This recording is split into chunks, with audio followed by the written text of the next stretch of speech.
ಈಗ ಯಾವುದಾನ ಒಂದು ಕೊಲೆ ನಡೀತೈತಪ್ಪ ಅಲ್ವಾ, ಕೊಲೆ ನಡೀತೈತೆ ಅಥವಾ ಯಾರಿಗೂ ಹಲ್ಲೆ ಮಾಡ್ತಾರೆ, ನೀನು ಏರಿಯಾ ಮಜಾರ್ ಮಾಡಬೇಕಲ್ಲ, ಸೀಸ್ ಮಾಡಬೇಕು, ಅಯ್ಯೋ ಬೌಂಡ್ರಿಗೆ ಏನಾನ ಮಾರ್ಕಿಂಗ್ ಆಗಿ ಯಾರು ಹೋಗ್ಬಾರ್ದು ಅಂತ ಹೇಳ್ಬೇಕಲ್ಲ, ಏನೂ ಇಲ್ಲಲ್ಲ. ಸಲೀಮ್ ತಗೊಳಪ್ಪ,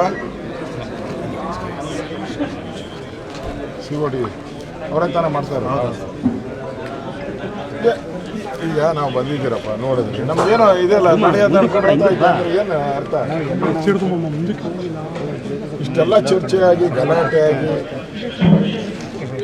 ಮಿನಿಸ್ಟ್ರುಗಳೆಲ್ಲ ರಿಪ್ಲೈ ಮಾಡಿ ಅಲ್ಲಿ ಎಲ್ಲ ಆಗೈತೆ. ನಿಮಗೇನು ಪ್ರಜ್ಞೆನೇ ಇಲ್ದಂಗೆ ಇದ್ದೀರಲ್ಲ. ಅವ್ನು DHO ಕಾಸಿಗೆ ಇಸ್ಕೊಟ್ರೆ ಅವ್ನು ಇಸ್ಕೊಂಡು ಹೋಗ್ತಾನೆ, ಅವ್ನು ತಹಸೀಲ್ದಾರ್ಗೆ ಇಸ್ಕೊಂಡು ಹೋಗ್ತಾರೆ ಅಷ್ಟೇ. ಇನ್ನೇನು ಜನ ಕೇಳ್ತವ್ರು, ನಾನೆಲ್ಲ ಕೇಳಿದ್ದು. ಜನ ಯಾಕೆ ನಾವೇ ಕೇಳಿದ್ವಲ್ಲ, ಇಡೀ ದೇಶಾದ್ಯಂತ ಈ ವಿಚಾರ ಚರ್ಚೆ ಆಯ್ತಾ ಇದೆ, ಸಂಸತ್ತಲ್ಲಿ ಆಯ್ತಾ ಇದೆ, ವಿಧಾನಸೌಧದಲ್ಲಿ ನಡೀತಾ ಇದೆ. ಆದ್ರೂ ಈ ಜಾಗದಲ್ಲಿ ಏನ್ ನಡೀತಾ ಇದೆ ಅದೇ ನಡೀತಾ ಇದೆ.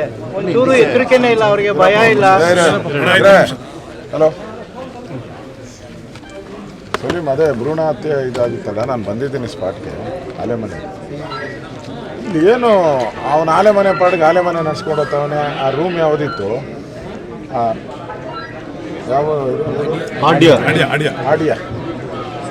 ಅದೇ ಸ್ಕ್ಯಾನಿಂಗ್ ಮಾಡ್ತಾ ಇದ್ರಲ್ಲ, ಸ್ಕ್ಯಾನಿಂಗು ಟ್ಯಾಬ್ಲೆಟ್ ಕೊಡೋದು. ಹಾಂ, ಮಂಡ್ಯ.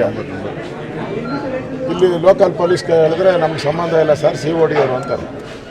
ಇಲ್ಲಿ ಏನೂ ಇಲ್ಲ, ಮಾಮೂಲಿ ಹೆಂಗೆ ನಡೀತಾ ಇತ್ತು ಎಲ್ಲ ಹಂಗೆ ನಡೀತಾ ಇತ್ತು.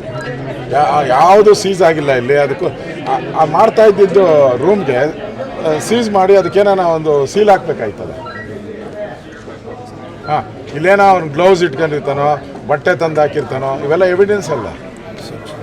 ಹಾಂ, ಏನೂ ಇಲ್ಲ. ಹೆಂಗಾಯ್ತು ಅವನು ಆರಾಮಾಗಿ ಬಿಸ್ನೆಸ್ ಮಾಡ್ಕೊಂಡವ್ರೆ. ಆ ರೂಮಲ್ಲೆಲ್ಲ ತಂದು ಈಗ ಬೆಲ್ಲ ತುಂಬಿಟ್ಟವ್ರು.